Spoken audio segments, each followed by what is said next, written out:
Muy buenas noches, que el Señor les bendiga. Vamos a estudiar hoy el capítulo 17 del libro de Génesis. Muy por arribita, pero destacando algunas de las lecciones más importantes para nosotros en nuestros tiempos. El capítulo 17 de Génesis tiene como encabezamiento la circuncisión, señal del pacto. Y dice así: era Abraham de edad de 99 años cuando le apareció Jehová y le dijo: yo soy el Dios Todopoderoso, anda delante de mí y sé perfecto. Y pondré mi pacto sobre mí y ti, y te multiplicaré en gran manera. Entonces Abraham se postró sobre su rostro, y Dios habló con él, diciendo: he aquí mi pacto es contigo, y serás padre de muchedumbre de gentes. Y no se llamará más tu nombre Abraham, sino que será tu nombre Abraham, porque te he puesto por padre de muchedumbre de gentes. Y te multiplicaré en gran manera, y haré naciones de ti, y reyes saldrán de ti. Y estableceré mi pacto entre mí y ti, y tu descendencia después de ti, en sus generaciones, por pacto perpetuo, para ser tu Dios y el de su descendencia después de ti. Y te daré a ti y a tu descendencia después de ti la tierra en que moras, toda la tierra de Canaán en heredad perpetua, y seré el Dios de ellos. Dios dijo de nuevo a Abraham: en cuanto a ti, guardarás mi pacto, tú y tu descendencia después de ti por sus generaciones. Este es mi pacto, que guardaréis entre mí y vosotros, y tu descendencia después de ti. Será circuncidado todo varón de entre vosotros. Circuncidaréis pues la carne de vuestro prepucio, y será por señal del pacto entre mí y vosotros. Y de edad de 8 días será circuncidado todo varón entre vosotros por vuestras generaciones, el nacido en casa y el comprado por dinero a cualquier extranjero que no fuere de tu linaje. Debe ser circuncidado el nacido en tu casa y el comprado por tu dinero, y estará mi pacto en vuestra carne por pacto perpetuo. Y el varón incircunciso, el que no hubiere circuncidado la carne de su prepucio, aquella persona será cortada de su pueblo, ha violado mi pacto. Dijo también Dios a Abraham: a Sarai tu mujer no la llamarás Sarai, mas Sara será su nombre, y la bendeciré, y también te daré de ella un hijo. Sí, la bendeciré, y vendrá a ser madre de naciones, reyes de pueblos vendrán a ella. Entonces Abraham se postró sobre su siervo y se rió, y dijo en su corazón: a hombre de 100 años ha de nacer hijo, y Sara ya de 90 años ha de concebir. Y dijo Abraham a Dios: ojalá Ismael viva delante de ti. Respondió Dios: ciertamente Sara tu mujer te dará a luz un hijo, y llamarás su nombre Isaac, y confirmaré mi pacto con él como pacto perpetuo para sus descendientes después de él. Y en cuanto a Ismael, también te he oído. He aquí que le bendeciré, y le haré fructificar y multiplicar mucho en gran manera. 12 príncipes engendrará, y haré de él una gran nación. Mas yo estableceré mi pacto con Isaac, el que Sara te dará a luz por tiempo el año que viene. Y acabó de hablar con él, y subió Dios de estar con Abraham. Entonces tomó Abraham a Ismael su hijo, y a todos los siervos nacidos en su casa, y a todos los comprados por su dinero, a todo varón entre los domésticos de la casa de Abraham, y circuncidó la carne del prepucio de ellos. en aquel mismo día, como Dios había dicho. Era Abraham de edad de 99 años cuando circuncidó la carne de su prepucio, e Ismael su hijo era de 13 años cuando fue circuncidada la carne de su prepucio. En el mismo día fueron circuncidados Abraham e Ismael su hijo, y todos los varones de su casa, el siervo nacido en casa y el comprado del extranjero por dinero, fueron circuncidados con él. Dios bendiga su santa palabra. Aquí pues haremos algunas consideraciones que de alguna forma pueden servirnos a nosotros en nuestro tiempo, de ayuda sin duda para vivir por fe y vivir en la fe del Hijo de Dios. Bueno, una primera lección que debemos aprender aquí es que nunca es demasiado tarde para Dios. El tiempo de Dios es diferente al tiempo de nosotros en ese sentido. Nosotros pensamos que cuando ya ha pasado algún tiempo, ya ciertas cosas no son posibles. Y este era el caso de Abraham y Sarai. Ya él tenía 99 años, ¿verdad? Y esa era una edad bastante avanzada como para seguir procreando, seguir teniendo hijos. Y en este momento en que Abraham siente que ya es un anciano, Dios le sale al encuentro y le dice: anda delante de mí y sé perfecto. Y luego le hace conocedor de la promesa de el hijo que él le iba a dar, un hijo de su descendencia con Sara. Y esto lógicamente pues no fue recibido por Abraham con mucha fe, con mucha confianza, que digamos, ¿no? Para Abraham ya era demasiado tarde, pero no para Dios, que es el Dios de lo imposible, que no está sujeto a tiempo y espacio y que puede hacer todo lo que él desea hacer. Mas cuando hace una promesa al hombre, el Señor siempre la cumple. Pero aparentemente ya Abraham había perdido las esperanzas de tener un hijo con Sara. Él, previo a ratificar su promesa a Abraham, Dios le hace un llamado, ¿verdad?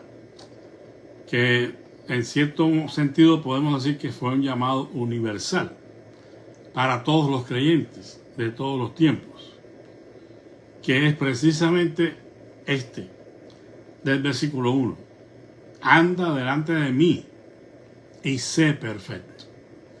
Aunque pues de alguna manera hemos usado este versículo para hablar de la perfección cristiana y enfatizar que debemos andar delante de Dios en santidad y justicia. Definitivamente esto está directamente relacionado al punto de que Abraham debe confiar en la promesa que Dios le había hecho de darle un hijo de su descendencia con Sara.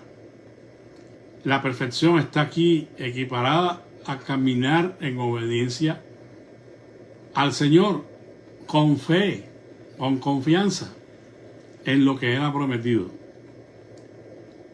Hablamos de perfección en el contexto de la madurez del cristiano, del creyente en este caso, que ha llegado a creer ciegamente en el Señor y puede descansar en sus promesas.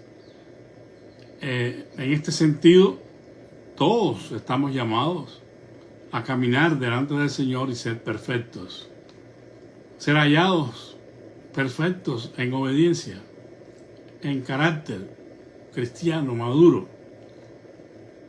Aunque esto no implica necesariamente una perfección absoluta, porque esa perfección solo pertenece a Dios. Y tampoco es indicativo de que no podamos equivocarnos o podamos tener dudas en ciertas cosas o en ciertos momentos, que fue el caso de Abraham, cuando recibe la promesa de que iba a nacerle un hijo de Sara. Él dijo, bueno, yo creo que Ismael todavía va a vivir para eso. Y para sus adentros se rió, dice que se rió y dijo, ¿cómo es posible? A un hombre de 99 años le va a nacer hijo, y a Sara, que tiene 90 ya. Abraham dudó en ese momento. Y los seres humanos somos imperfectos y podemos dudar en cierto momento. Pero él no abandonó la empresa. Él no tiró a tierra los propósitos de Dios. Simplemente tuvo una duda. Pero él continuó adelante, creyendo en el Señor, cuando el Señor le ratifica, no va a ser Ismael, el descendiente tuyo, sobre quien yo voy a hacer esta nación grande. Va a ser sobre el hijo que te van a nacer de Sara, a quien llamarás Isaac. Sí, que es de hecho Isaac significa risa, ¿verdad? Porque Abraham y también Sara en su momento se rieron, no tuvieron una plena confianza en la promesa del Señor. Pero así puede ser la relación de los hombres con Dios. Por más fe que tengamos, por más confianza que tengamos, es probable que en algún momento se manifieste nuestra humana debilidad y podamos tener una duda o podamos tener un pensamiento cuestionador, ¿verdad?, a la manera en que Dios está obrando a través de nuestras vidas.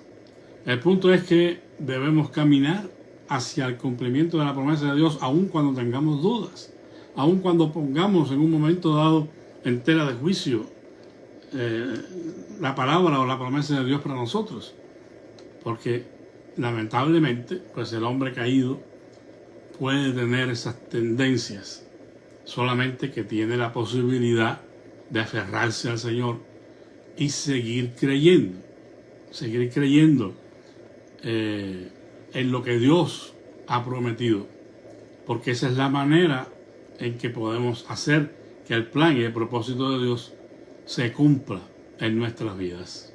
Ahora, estábamos diciendo que el Señor repite a Abraham en la promesa, ¿verdad?, del hijo. En Génesis 12 y 15 son los dos casos anteriores donde el Señor repite a Abraham la promesa de su pacto con él y el hijo que nacería. Y Dios, en cierta manera, lo está retomando aquí y está preparando todo para que se lleve a cabo el cumplimiento de su promesa. Él fue, sin embargo, en esta ocasión, mucho más específico con Abraham y le revela 3 detalles. Primero, el Señor puntualiza que le daría mucha descendencia de parte de su hijo, Isaac. Además le dice que muchas naciones saldrían de sus descendientes. Y le dice también que él mantendría su pacto con los descendientes de Abraham. Y en cuarto lugar, Dios daría a los descendientes de Abraham la tierra de Canaán. Entonces, todo esto viene con el propósito de puntualizarle a Abraham que el plan y el propósito de Dios sigue en pie, que solo a él le restaba creer, confiar en el Señor. Dios, a propósito, cambia el nombre de Abraham. Dice, ya no llamarás Abraham, sino será llamado Abraham. ¿Por qué? Porque Abraham significa padre de multitudes, padre de muchas gentes, y tendría muchos descendientes cuando tuviera ese hijo. Además cambia el nombre también de Sarai al nombre de Sara. Ahora, además de todo esto, se señala el pacto de Dios que estaría basado en la circuncisión, versículos 10 y 11. Este es mi pacto que guardaréis entre mí y vosotros y tu descendencia después de ti. Será circuncidado todo varón de entre vosotros. Ahora, nos preguntamos, ¿por qué tal cosa sería requerida por Dios? Que fuera cortado al octavo día de nacido, todo varón se le quitara el prepucio, esa carne que vamos a decir que sale como sobrando en las partes genitales de los varones, y se les cortaba. Ahora, vamos a decir que hay 4 cosas que pueden fundamentar esto, pueden dar una explicación de por qué Dios requirió esta circuncisión. Bueno, primeramente sería como una señal de obediencia a Dios en todos los aspectos. O sea que haciendo esto había en cierta forma de parte del creyente adquirido un compromiso con Dios con relación a su descendencia. O sea, de la misma manera que ellos estaban obedeciendo al Señor, y ahora como señal de ese pacto que Dios estaba haciendo con ellos, pues tendrían que circuncidarse. Y sería una manera, una forma, vamos a decir, en el físico de la persona, una característica física que los distinguía a ellos como pueblo de Dios. Es decir, estaban teniendo una señal, si se quiere, externa en su momento, porque las partes íntimas son cubiertas, ¿verdad? Pero en su momento la circuncisión sería un aspecto físico que señalaría que esa persona está en el pacto con el Dios Todopoderoso. Es la señal de que se vivía en una relación de pacto en obediencia a Dios. Además, como una señal de que se pertenecía al pueblo del pacto. O sea, como ya dije, no es que se estuviera andando con desnudos, ¿no?, para mostrar que están circuncidados, pero sí en un momento dado se puede requerir la prueba de que ellos pertenecían al pacto de Dios, pertenecían al pueblo del pacto, a través de mostrar la señal del pacto, que era la circuncisión. Ahora, en sentido, vamos a decir, figurado o simbólico, la circuncisión funcionaba como un símbolo de desprendimiento de la vieja vida pecaminosa. O sea, antes no erais pueblo, ahora sois pueblo de Dios. Han sido llamados, han sido adquiridos, trasladados de las tinieblas a la luz admirable. Y aunque estas cosas no habían sucedido como vemos en el Nuevo Testamento con la persona de Jesucristo, de cualquier manera estos son los inicios de una nueva nación, de un pueblo que pertenecía a Dios. Y el hecho de pertenecer a Dios y caminar con Él en un pacto, pues eso requiere cierto desprendimiento del mundo, ¿verdad?, de la manera de vivir de la gente que no pertenece al pueblo del pacto. Pero ya con la venida de Jesucristo, el Nuevo Testamento y todas estas cosas, pues la circuncisión vino a ser un símbolo de purificación del corazón. Por eso se habla de la circuncisión del corazón. Cuando Pablo habla allí en Romanos 3, ¿sí?, que el verdadero judío no es, o la verdadera circuncisión no es la circuncisión hecha en la carne, sino la circuncisión del corazón, quitando toda carnalidad del corazón, toda vida que esté comprometida con el estilo de vida mundano. Ahora la persona pertenece a Dios y tiene el compromiso de vivir para Él en una relación de pacto a través también de esta señal que ya no es física, sino la circuncisión del corazón. un corazón que era de piedra, ahora viene a ser un corazón de carne, sensible, obediente a los mandamientos del Señor, y se quita de él todo compromiso y todo estilo de vida con el mundo.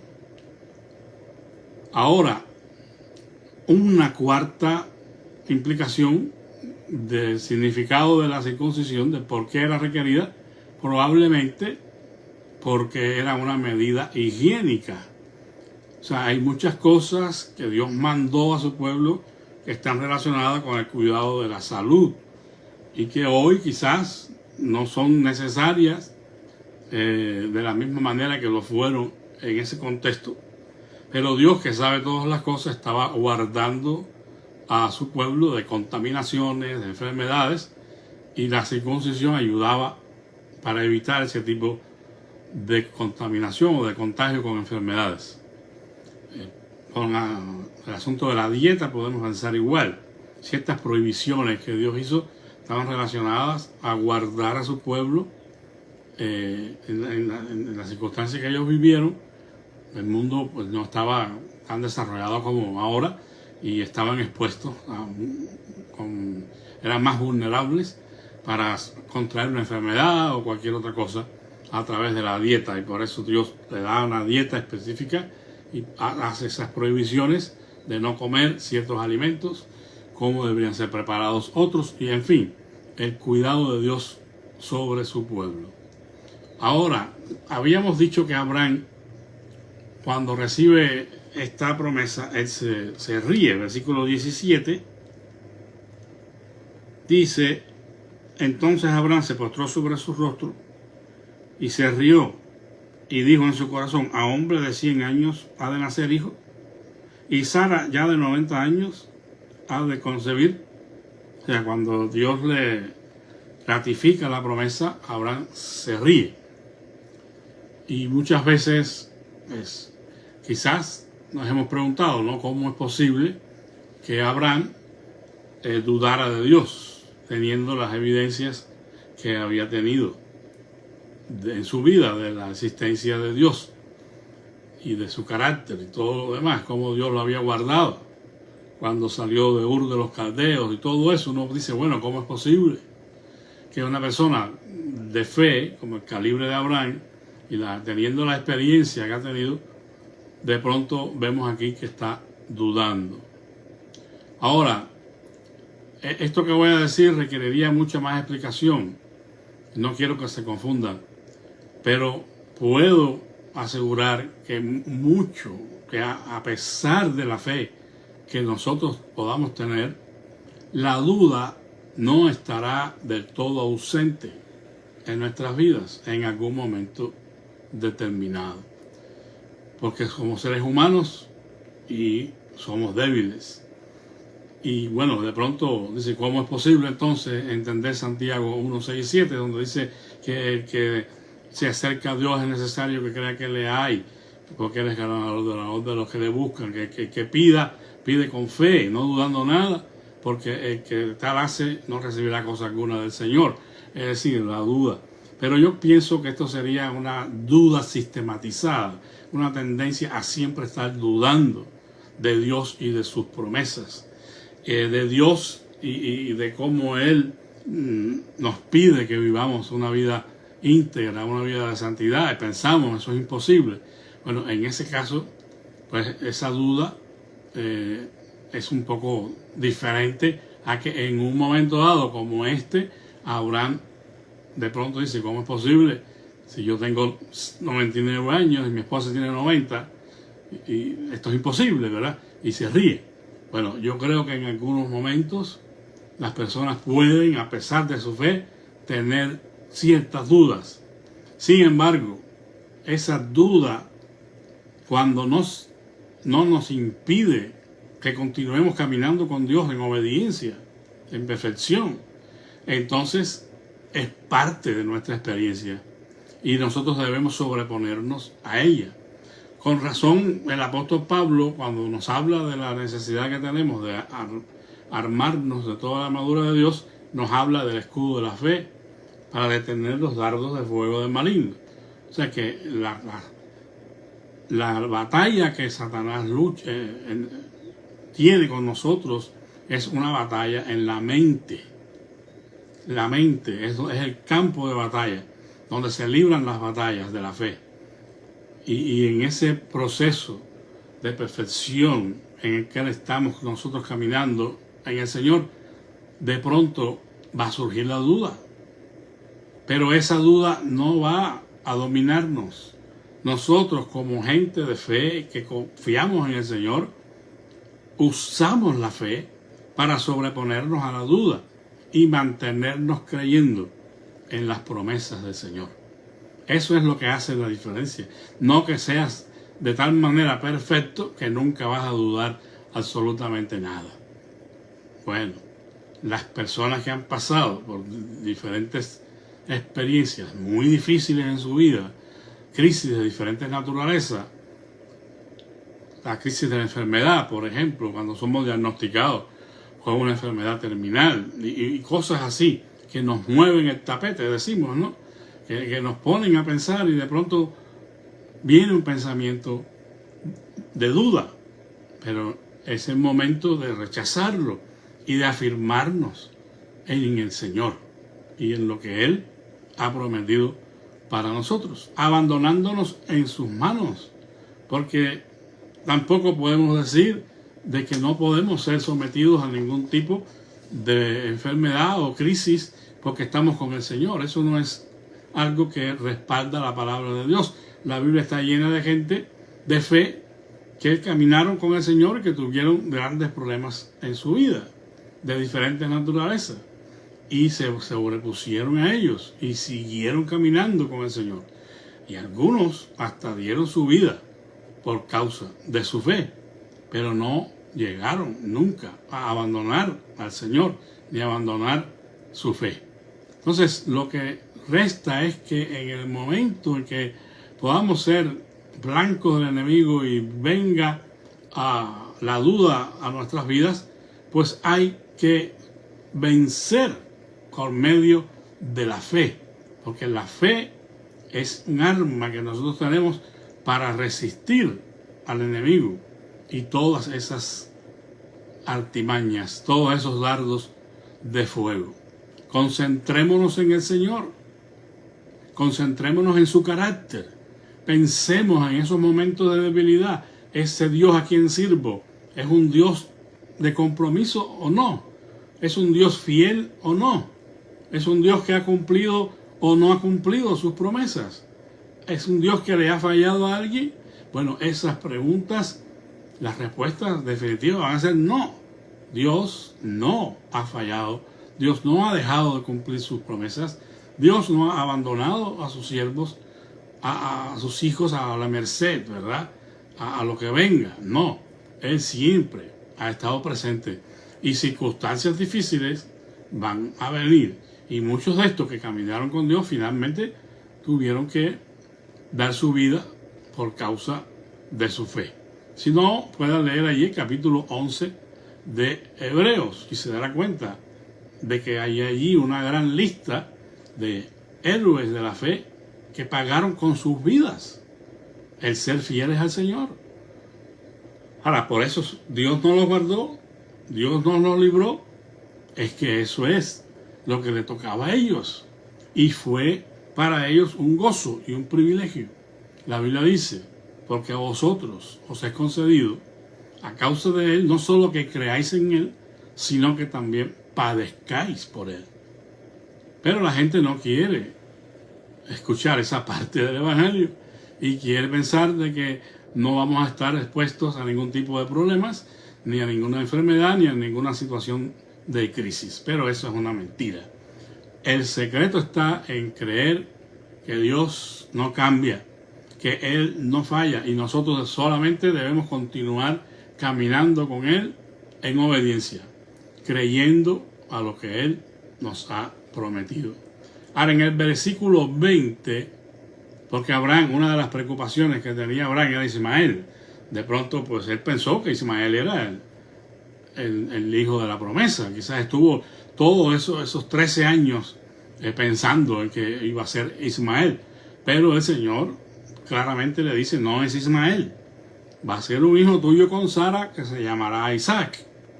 Ese va a ser el hijo de la promesa.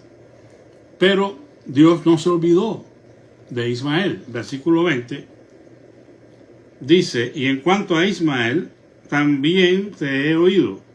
He aquí que le bendeciré y le haré fructificar y multiplicar mucho, en gran manera.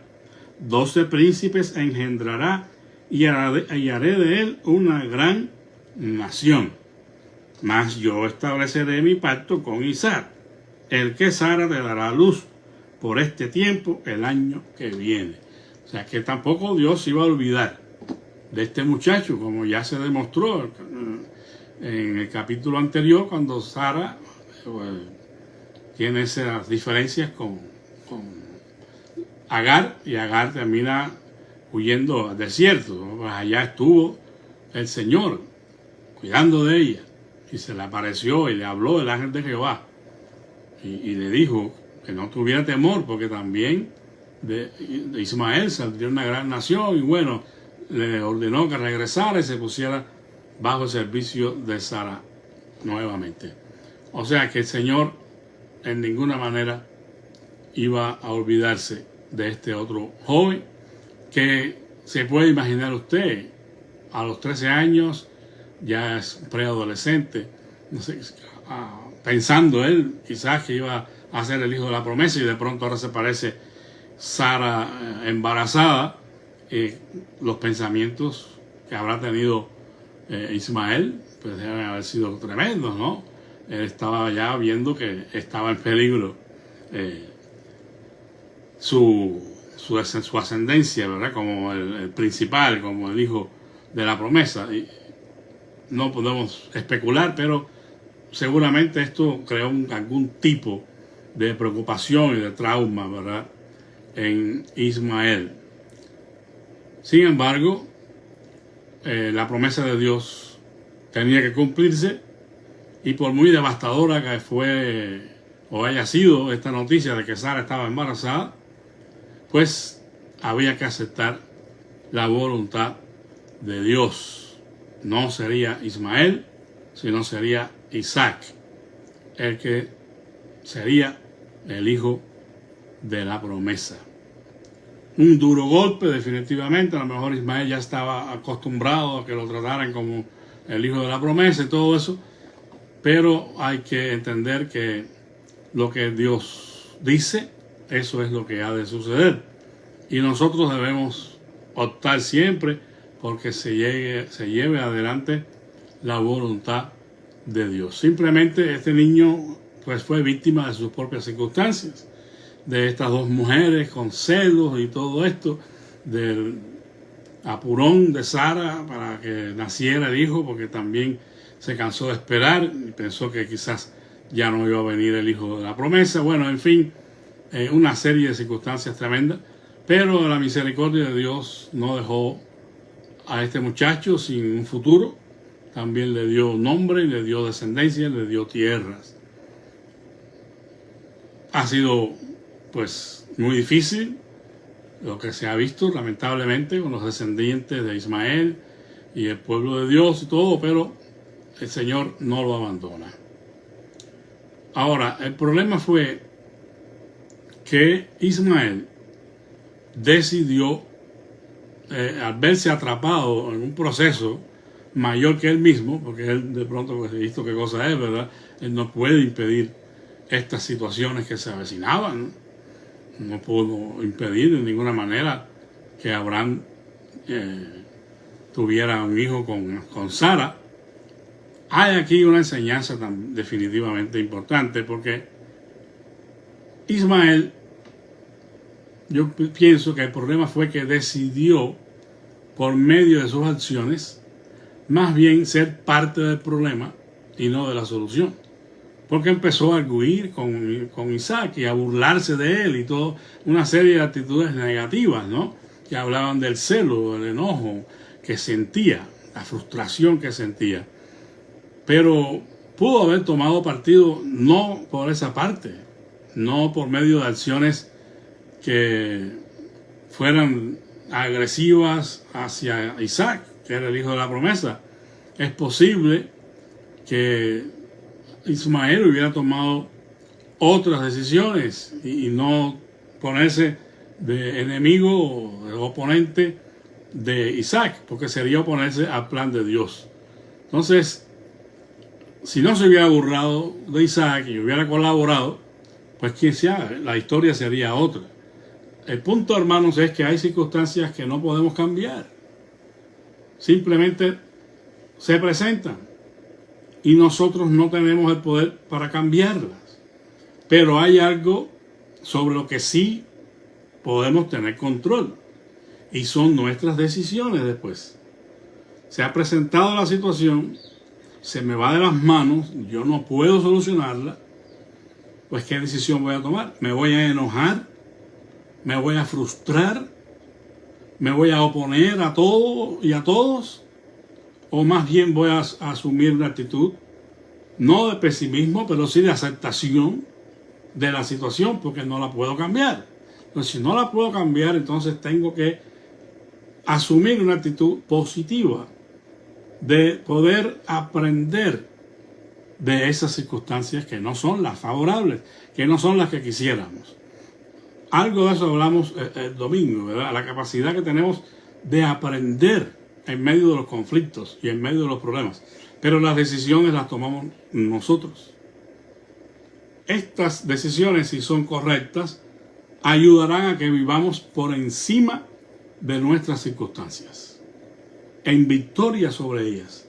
No la podemos cambiar, pero sacamos provecho de ellas.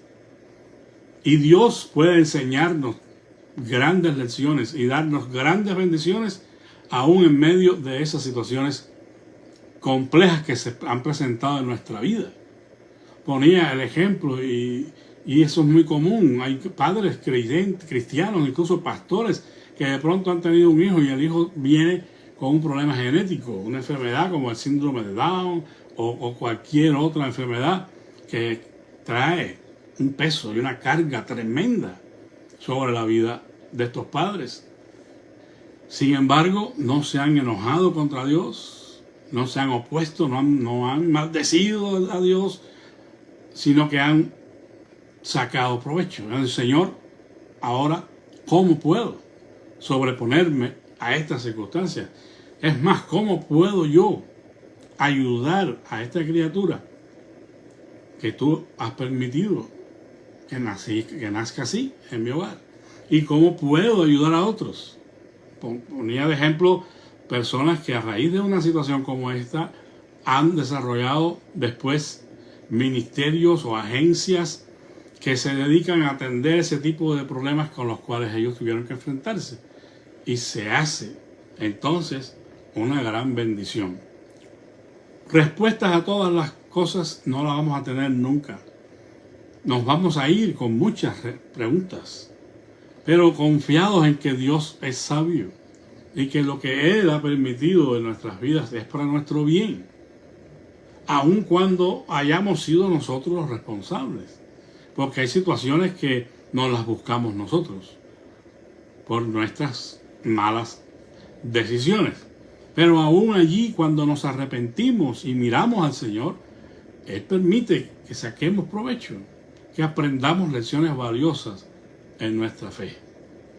Porque a los que aman a Dios, dice, todas las cosas le ayudan a bien. Esto es a lo que conforme a su propósito son llamados. Es decir, el propósito de Dios es el que no podemos perder de vista. Si dejamos que las circunstancias difíciles, esas tragedias o esas situaciones inesperadas que se presentan arruinen nuestra relación con Dios, entonces se arruina el propósito de Dios. Pero si nosotros sabemos andar en medio de esas situaciones y sabemos sobreponernos a ellas por medio de la fe en el Señor y el poder de su Espíritu Santo, vamos a ver buenos resultados definitivamente. Es decir, no podremos dominar la vida, es decir, las circunstancias, pero sí podemos transformarlas, cambiando nuestras actitudes y poniendo nuestra mirada en Dios, confiando en Él. sea, no piense que va a cambiar la circunstancia porque usted diga unas palabritas mágicas ahí. No, hay cosas que no la va a cambiar aunque usted diga lo que diga, proclame lo que proclame, no la va a cambiar. Pero usted sí puede, con su actitud de fe y confianza en Dios, transformar eso que puede parecer una calamidad y un problema en una bendición. Dice el salmista: has cambiado mi lamento en baile, me ceñiste de alegría. Por eso a ti cantaré gloria mía.